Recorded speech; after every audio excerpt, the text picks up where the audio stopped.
kind of was like, oh, okay. But again, I feel like a person having money or not having money is like the most trivial thing.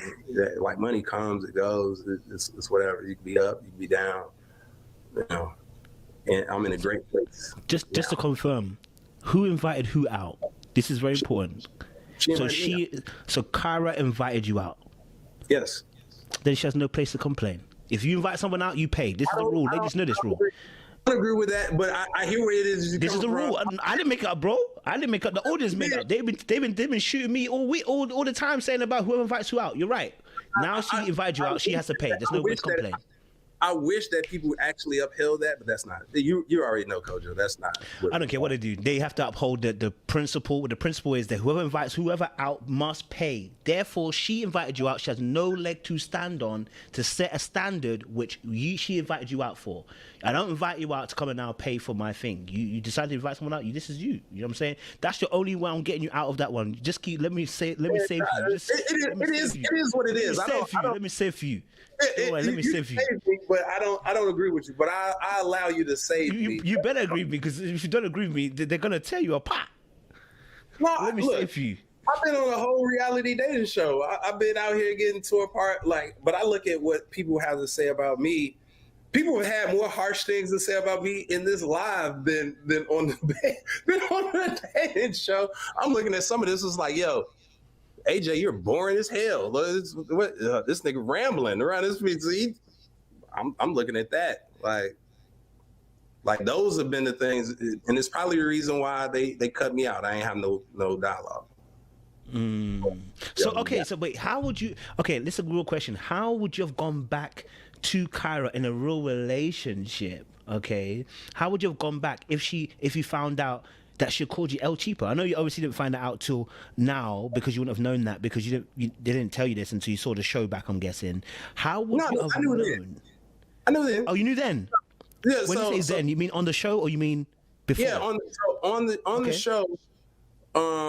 You know, she kind of let me know. She was like, oh, and by the way, I mentioned this, and this is what it was, and this is what I said. Me and my friends had been calling you El Cheapo. And I was like, all right, cool. So it wasn't like a thing where it was consistent.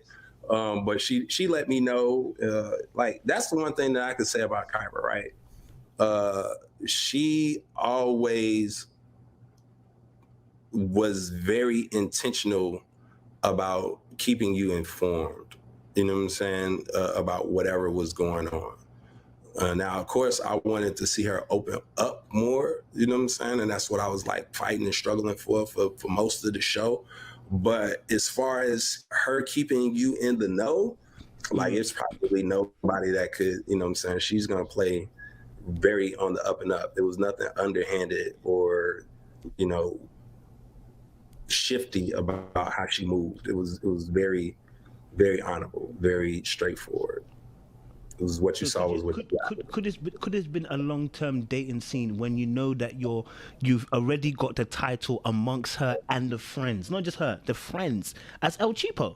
Is there a comeback for that as a man? Is there a comeback for that?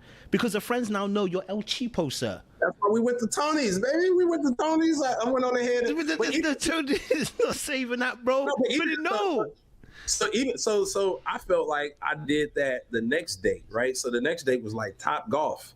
If you know anything about Top Golf, that could get pricey quick. We ate, drank, and played golf for a couple hours at Top Golf.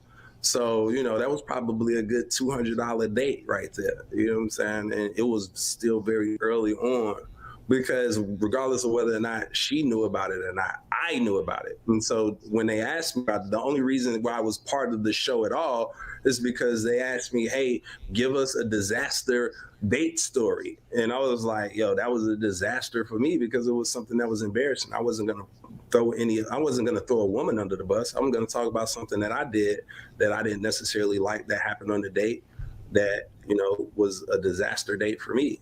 Now, did I think that I was going to run into the woman that happened with? No. And you know what I'm saying? That was pure coincidence. And did I think that she was also going to, that they were going to ask her that same question, and that she was going to also reference that date on her own too, without having known that I was going to be on the show? No. And that was her referencing that without her having known the whole story. So that's to let you know how bad the date necessarily was. It was like maybe all 20, 30 minutes, maybe.